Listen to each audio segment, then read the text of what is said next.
بسم اللہ الرحمن الرحیم الحمد للہ رب العالمین والصلاة والسلام علی رسولہ الامین۔ درس حدیث سبق نمبر 9، کس کی صحبت اختیار کی جائے، یعنی ہم کس کی صحبت میں بیٹھیں۔ حضرت ابن عباس رضی اللہ تعالیٰ عنہ سے روایت ہے کہ عرض کیا گیا کہ یا رسول اللہ صلی اللہ علیہ وسلم، ہم جن لوگوں کے پاس بیٹھتے ہیں ان میں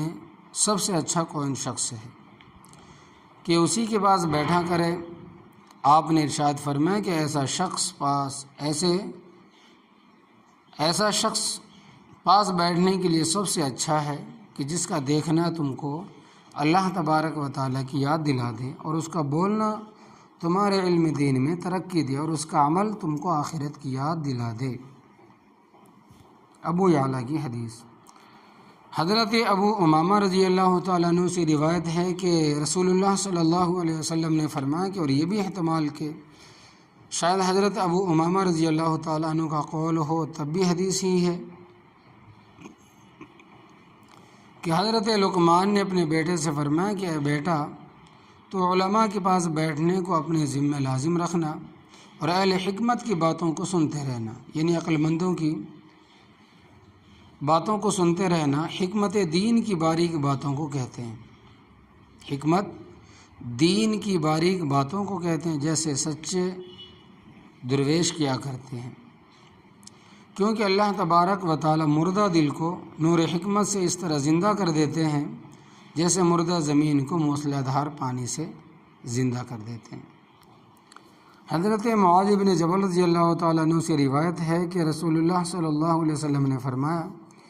کہ اللہ تبارک و تعالیٰ کا ارشاد ہے کہ میری محبت ایسے لوگوں کے لیے واجب ہے، یعنی ضروری ثبوت ہو گئی، جو میرے ہی علاقے سے آپس میں محبت رکھتے ہیں اور جو میرے ہی علاقے سے ایک دوسرے کے پاس بیٹھتے ہیں۔ فائدہ یہ جو فرمایا کہ میرے علاقے سے، مطلب یہ کہ محض دین کے واسطے۔ حضرت ابو موسیٰ رضی اللہ تعالیٰ عنہ سے روایت ہے کہ رسول اللہ صلی اللہ علیہ وسلم نے ارشاد فرمایا کہ نیک ہم نشین اور بد ہم نشین کی مثال ایسی ہے جیسے ایک شخص مشک لیے ہوئے ہو، یہ مثال ہے نیک صحبت کی، اور ایک شخص بھٹی کو دھونک رہا ہے، یہ مثال ہے برے صحبت کی۔ وہ مشک والا تو تجھ کو دے دے گا، اور یا اگر نہ بھی دیا تو اس سے تجھ کو خوشبو ضرور پہنچ جائے گی، اور بھٹی کا جلانے والا یا تو تیرے کپڑوں کو جلا دے گا اگر کوئی چنگاری آ پڑی، اور یا اگر اس سے بچ بھی گیا تو اس کی گندی بو ہی تجھ کو پہنچ جائے گی۔ یعنی نیک صحبت سے اگر کامل نفع نہ ہوا تب بھی کچھ تو ضرور ہو جائے گا، اور برے صحبت سے اگر کامل نقصان نہ ہوا تب بھی کچھ تو ضرور ہو جائے گا۔ یہ سب حدیثیں ترغیب سے لی گئی ہیں۔ حضرت ابو سعید خدری رضی اللہ تعالیٰ عنہ سے روایت ہے کہ انہوں نے نبی کریم صلی اللہ علیہ وسلم سے سنا ہے کہ فرماتے تھے کہ کسی کی صحبت اختیار مت کرو بجز ایمان والے کے۔ اس کے دو معنی ہو سکتے ہیں، ایک یہ کہ کافر کی صحبت میں مت بیٹھو، دوسرا ہے کہ جس کا ایمان کامل نہ ہو اس کے پاس مت بیٹھو۔ بس پورا قابل صحبت وہ ہے جو مومن ہو، خصوص جو مومن کامل ہو، یعنی دین کا پورا پابند ہو۔ حضرت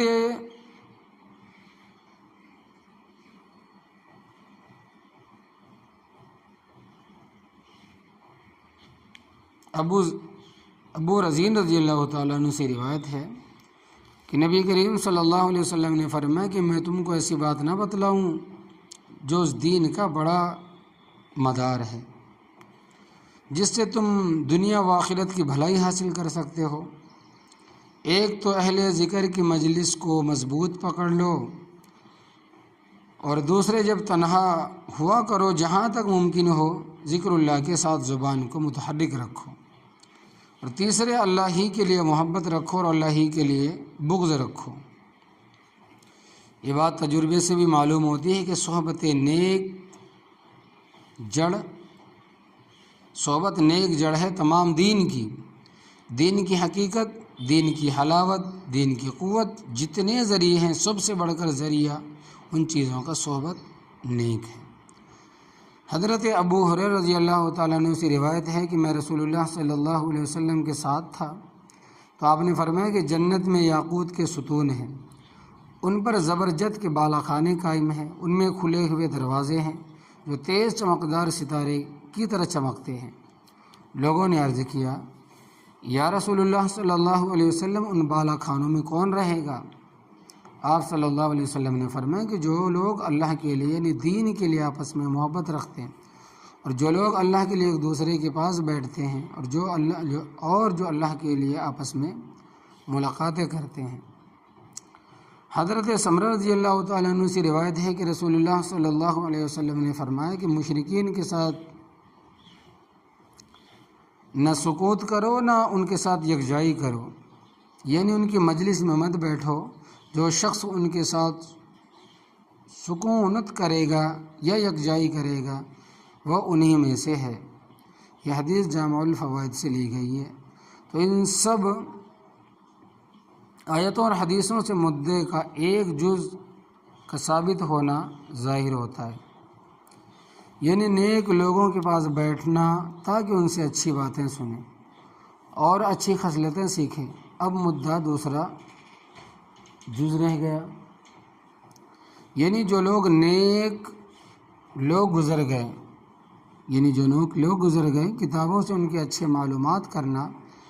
اس سے بھی ویسے ہی فائدہ حاصل ہو سکتے ہیں جیسے ان کے پاس بیٹھنے سے۔ آگے اس دوسرے جز کا بیان کرتے ہیں۔ ارشاد فرمایا اللہ تبارک و تعالیٰ نے اور پیغمبروں کے قصوں میں سے کہ ہم یہ سارے مذکورہ قصے یعنی حضرت نوح علیہ الصلاۃ والسلام کا قصہ، حضرت ہود علیہ الصلاۃ والسلام، حضرت صالح علیہ الصلاۃ والسلام اور حضرت ابراہیم علیہ الصلاۃ والسلام، حضرت لوط، حضرت شعیب علیہ الصلاۃ والسلام، حضرت موسیٰ علیہ الصلاۃ والسلام، اور یہ سب قصے آپ سے بیان کرتے ہیں جن کے ذریعے سے ہم آپ کے دل کو تقویت دیتے ہیں۔ یہ ایک فائدہ ہے نیکوں کے قصوں کے بیان کرنے کا کہ ان سے دل کو مضبوطی اور تسلی ہوتی ہے، جیسے کہ وہ حق پر مضبوط رہے، ہم کو بھی مضبوط رہنا چاہیے، اور جس طرح اس مضبوطی کی برکت سے اللہ تبارک و تعالیٰ نے ان کی مدد فرمائی، اسی طرح اس مضبوطی پر ہماری بھی مدد ہوگی، جس کو اللہ تبارک و تعالیٰ نے دوسری آیت میں فرمایا کہ ہم اپنے پیغمبروں کی اور ایمان والوں کی یہاں دنیاوی زندگانی میں بھی مدد کرتے ہیں اور وہاں اس روز بھی مدد کریں گے جس میں گواہی دینے والے فرشتے آ کھڑے ہوں گے۔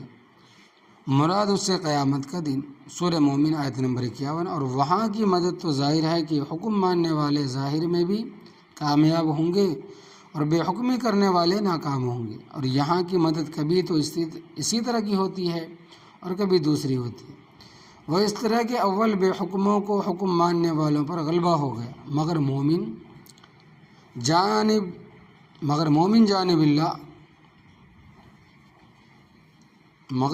جانب اللہ کسی وقت ان سے بدلہ ضرور لیا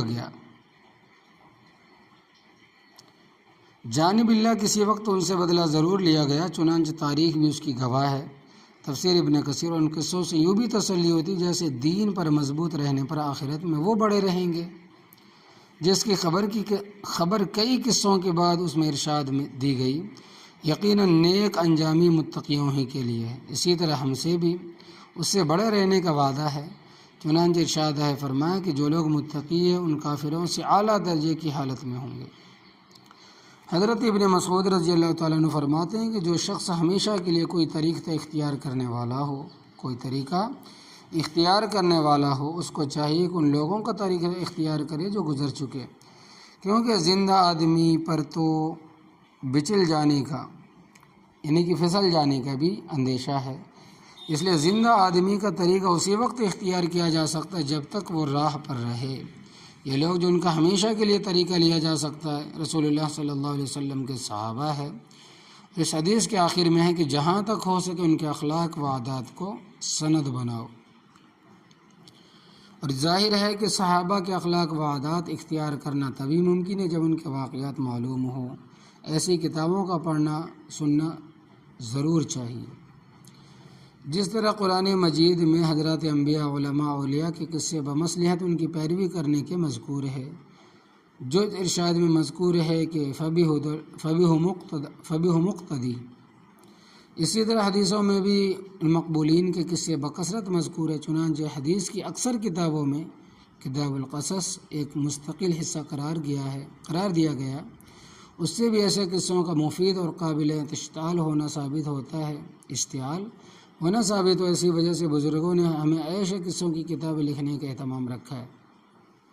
اب میں ایسی چند کتابوں کے نام بتلاؤں، ان کو پڑھا کرے یا سنا کرے۔ اگر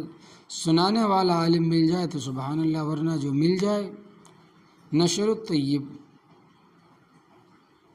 مغازی الرسول، قصص الانبیاء، مجموع فتوح الشام والمصر والعجم، فتوح العراق، فتوحات بھانسا، حکایت الصالحین، تذکرۃ الاولیاء، انوار المحسنین، نزہۃ البساتین، امداد المشتاق اور نیک بیویاں، یہ وہ ساری کتاب ہیں۔ تو اللہ عمل کی توفیق عطا فرمائے۔ دعا کر لیجیے، اللہ ہمارے پاس اور کوئی سرمایہ نہیں، کوئی وسیلہ نہیں، اقرار جرم کرتے ہیں، آپ کے نبی الرحمہ صلی اللہ علیہ وسلم کا وسیلہ پیش کر کے آپ کی رحمت کے ہم طلبگار ہیں۔ یا اللہ ہمیں ہر خطا عصیان سے محفوظ رکھیے، ہر تقصیر و کوتاہی سے محفوظ رکھیے۔ یا اللہ ہم کو اپنے نبی الرحمہ صلی اللہ علیہ وسلم کے